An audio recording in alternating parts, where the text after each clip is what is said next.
Forget Mars. Why we'll never move to the red planet. And that's okay.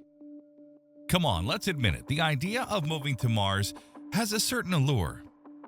Who hasn't fantasized about watching two moons rise on the horizon while sipping coffee in a pressurized dome?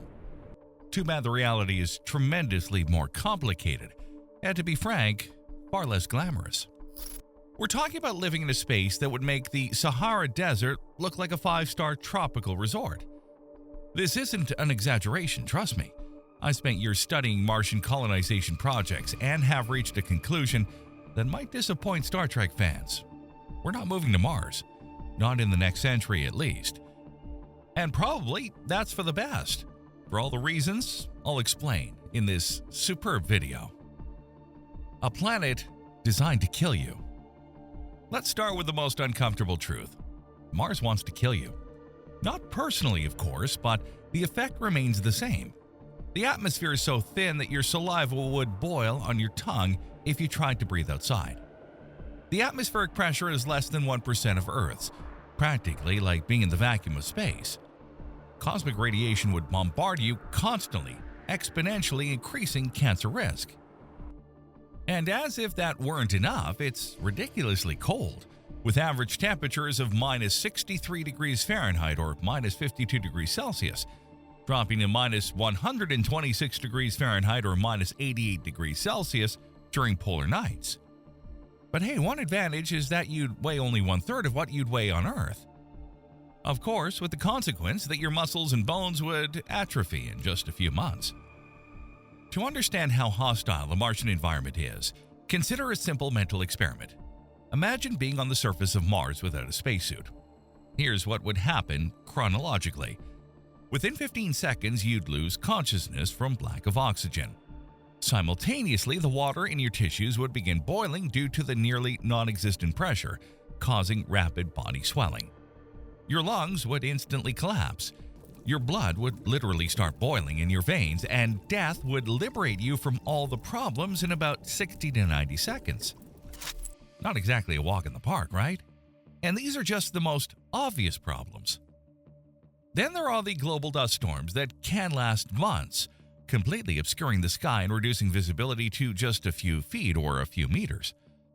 The dust on Mars is particularly insidious, composed of microscopic sharp particles containing toxic perchlorates. This annoying slurry would end up infiltrating machinery, spacesuits, and inevitably our lungs. Moreover, a recent University of Michigan study demonstrated that Martian dust is potentially carcinogenic and could cause severe lung inflammations similar to silicosis, a disease that affects miners on Earth. Yet despite everything, we continue to hear grand promises from politicians, builders, and scientists, visionary or not. In 2016, when Musk presented his ambitious plan to colonize Mars by the 50s of this century, he spoke of transporting 1 million people to the red planet. In 2025, that promise appears increasingly distant. SpaceX's Starship, a crucial element of this plan, has faced numerous delays and test failures. The first complete orbital flight occurred only in 2023, well beyond initial timelines, and subsequent tests have shown significant reliability issues.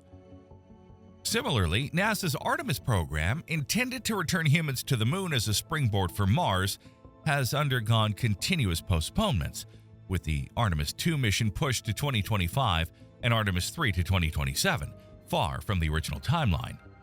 And this is for the moon, which is 1,000 times closer than Mars. The illusion of a planet B. After all, the history of space exploration is peppered with overly optimistic predictions. Remember when in 1969, after the first moon landing, NASA predicted permanent lunar bases by the 80s and human missions to Mars by 2000? Or when in 2004, President Bush announced the Constellation program that was supposed to return us to the moon by 2020? These programs were canceled or drastically scaled back. The truth is that space is incredibly difficult, expensive, and dangerous, and technical challenges are constantly underestimated.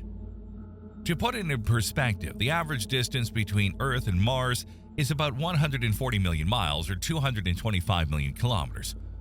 With current technology, a trip to Mars would take between 6 and 9 months. During this period, astronauts would be confined to a tight space, exposed to dangerous levels of cosmic radiation, and completely isolated from any immediate help from Earth. In case of a medical or technical emergency, there would be no possibility of evacuation or quick resupply.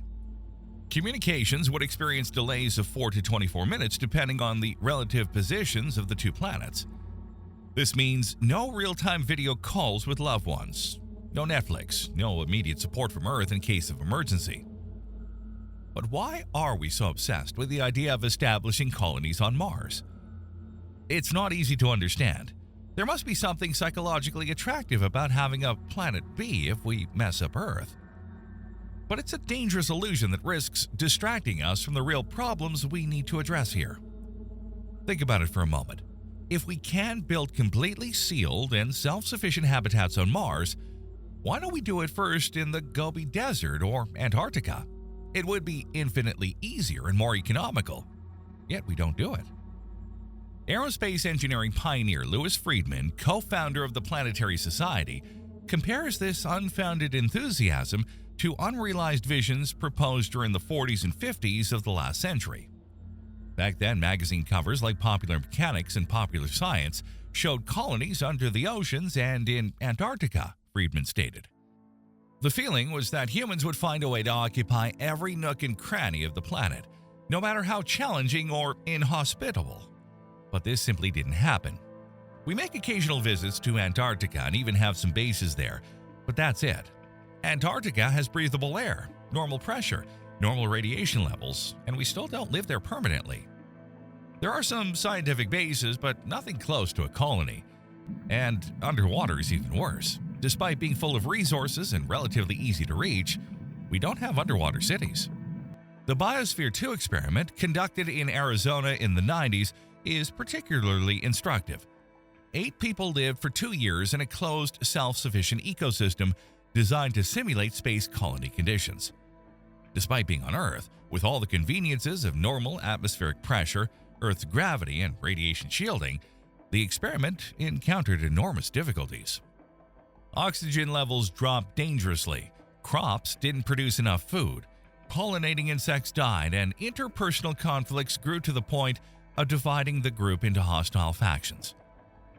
Okay, but if we can't maintain a closed ecosystem on Earth, how can we hope to do it on Mars?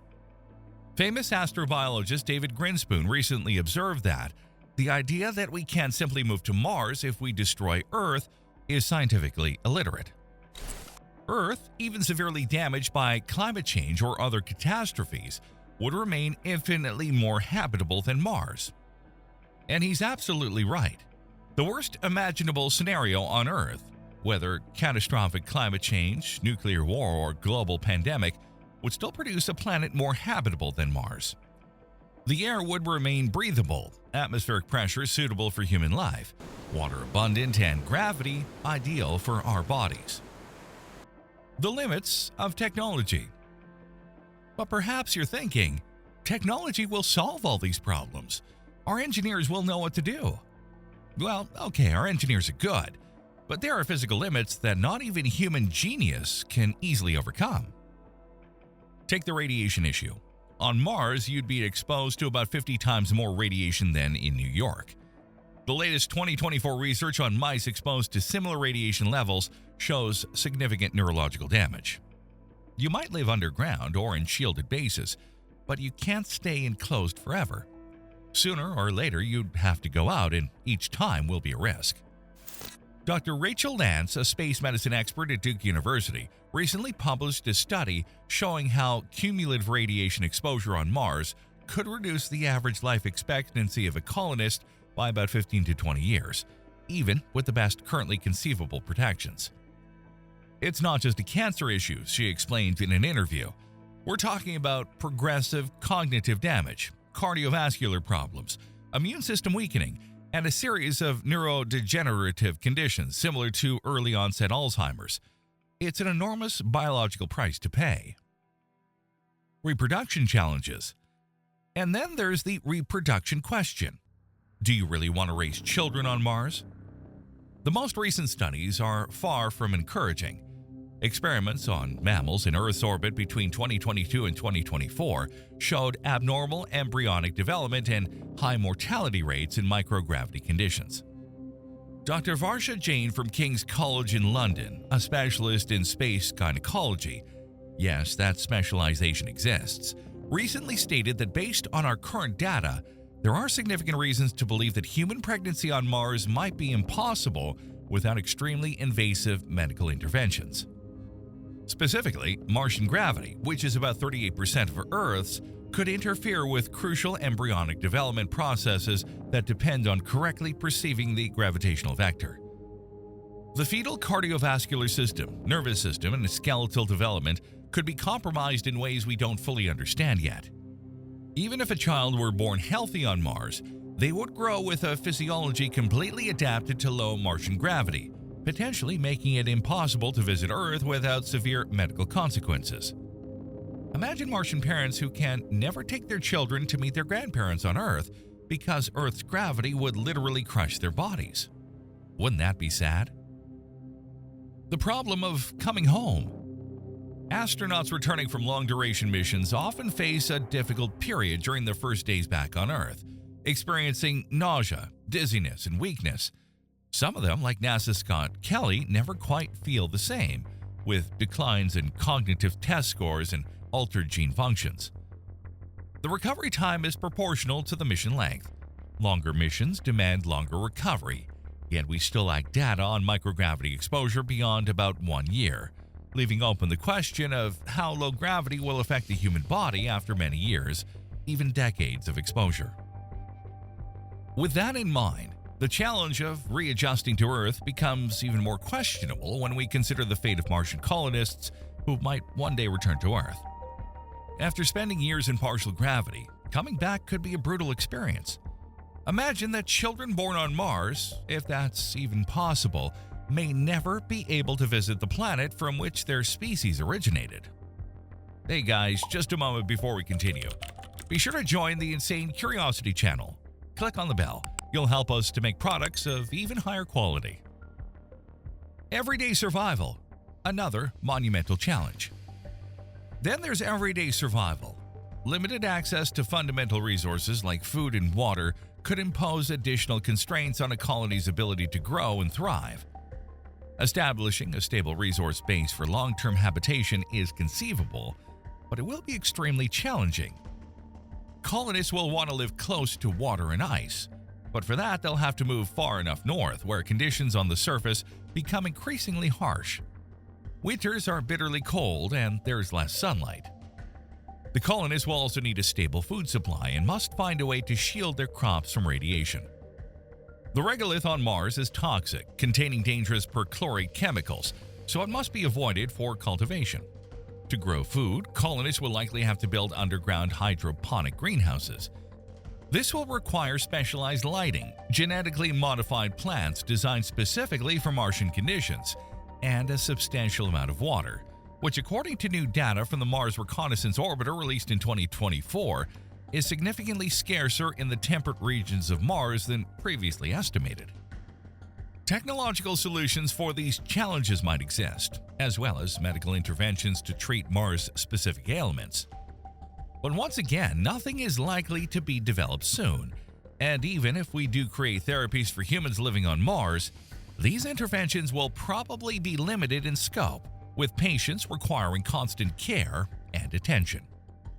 Human psyche in deep space. Then there are psychological limits that the human mind, essentially that of a primate, cannot escape. Who would really want to live in underground tunnels lit by anti-depression lamps, eating lettuce grown under UV lights? Who would be willing to move to a place where they could never breathe outside air?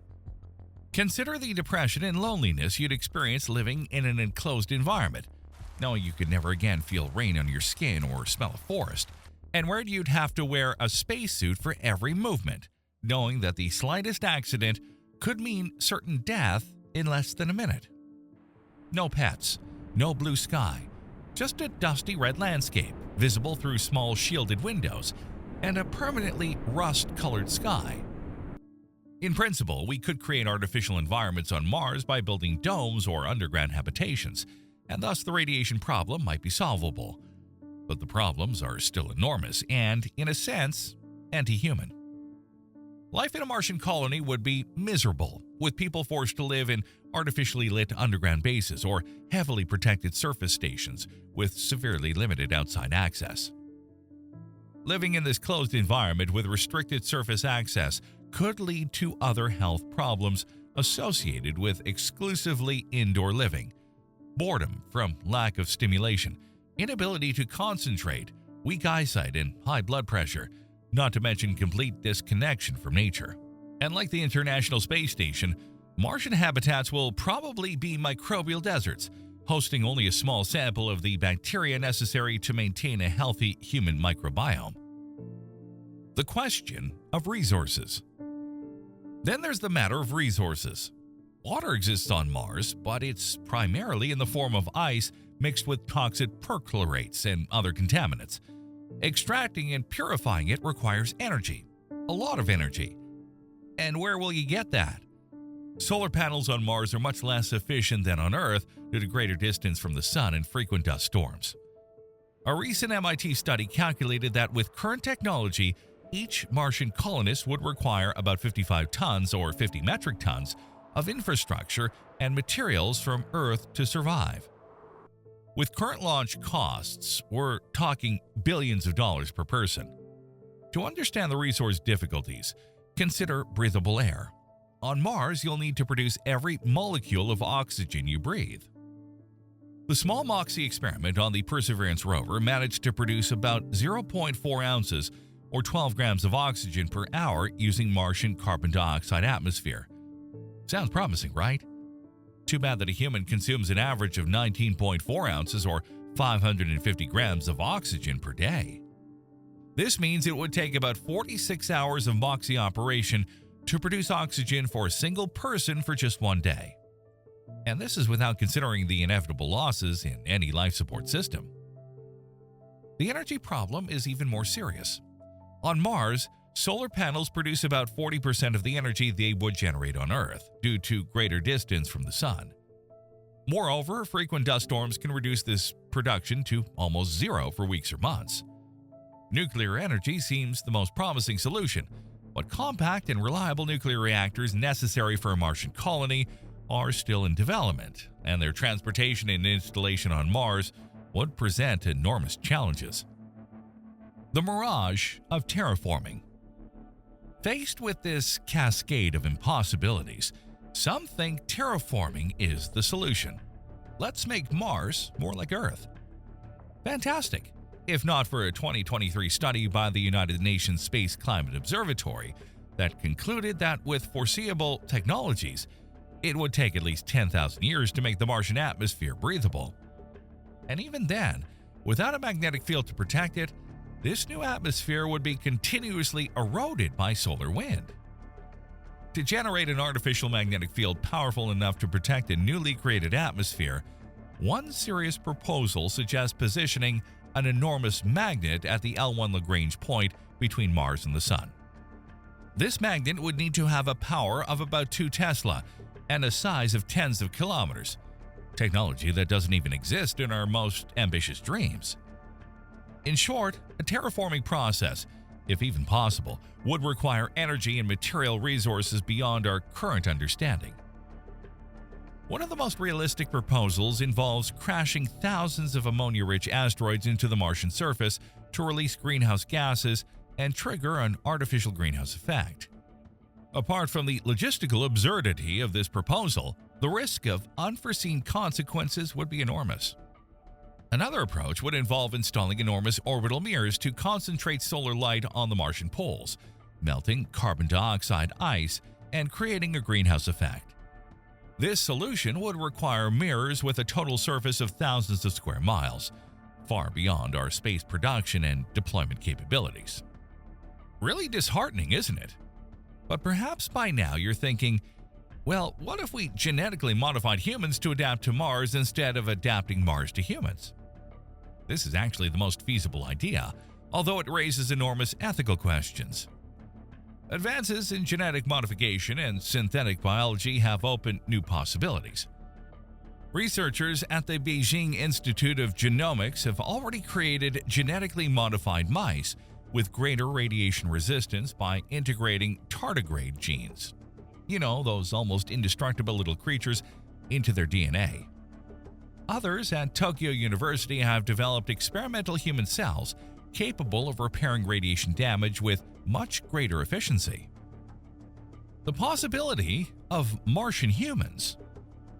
In theory, we could create a new species of genetically modified Martian humans with radiation-resistant skin, lungs capable of extracting more oxygen from a thin atmosphere, and bones and muscles adapted to low gravity. But at that point, would they still be human?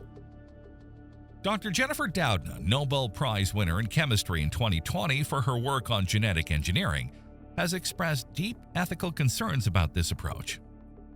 Modifying the human genome to adapt to an alien environment essentially means creating a new species, she stated during a conference at Berkeley University last year. This raises fundamental questions about what it means to be human and whether we have the right to alter our species so radically for colonial purposes. The genetic modifications necessary for a Martian human would indeed go far beyond small adjustments. They would require radical changes in respiratory, cardiovascular, immune, and musculoskeletal systems.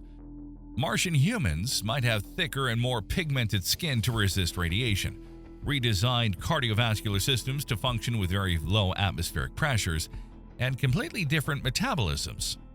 In other words, if Mars is ever colonized, it won't be by us humans in our current form, but by something different, something post-human, specifically designed for that alien world.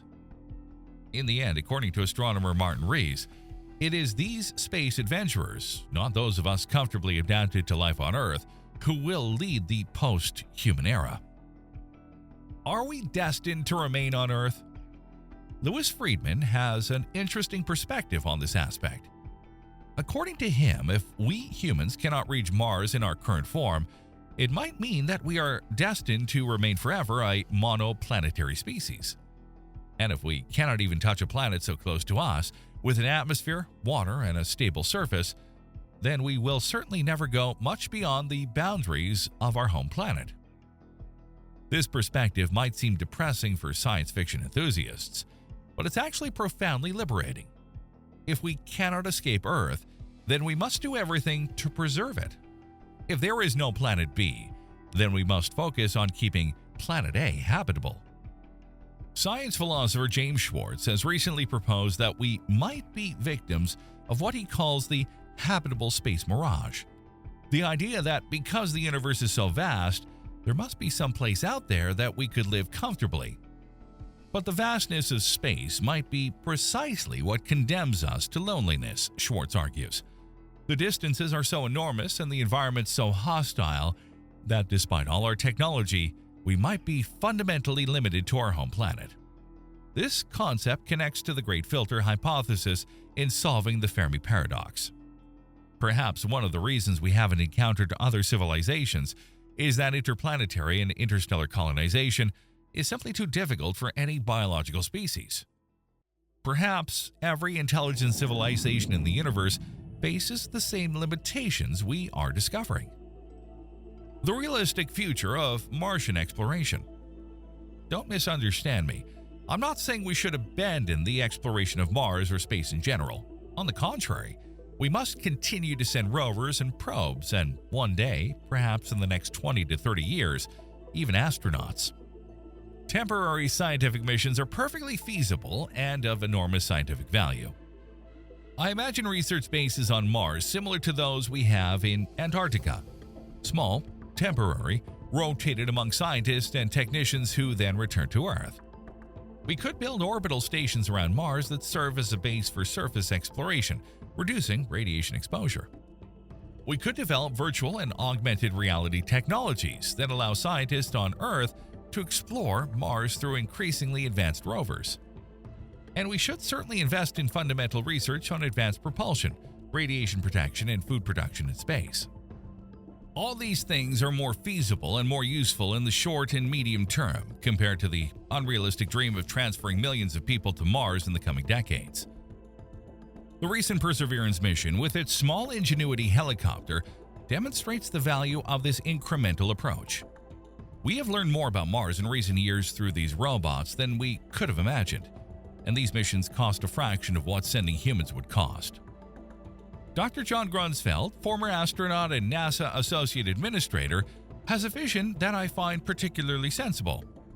Instead of thinking in terms of either Earth or Mars, we should think about creating a civilization that embraces both worlds. Earth will always remain our primary home, but we can establish scientific outposts on Mars that allow us to explore and study, just like we do in Antarctica. This more gradual and realistic vision of Martian exploration could, ironically, lead to more significant results in the long term. By building technological and scientific foundations step by step, we might one day, perhaps in centuries, reach the point where a permanent human presence on Mars becomes truly possible. The truth is that the colonization of Mars, if it ever happens, will be an incredibly long and gradual process. It won't be like in science fiction movies, where entire cities spring up in a few years. It will be a process that will require centuries, perhaps millennia, and will likely involve fundamental changes in what it means to be human. For now, we should focus on what is realistically feasible, and above all, on preserving the only planet we know with certainty is suitable for human life, Earth. As Carl Sagan said, "For the moment, Earth remains the only known world that harbors life. There is no other place, at least in the near future, where our species could migrate. Visit? Yes. Settle? Not yet." And you know what? That's perfectly fine. Mars will still be there when we're ready, if we ever will be.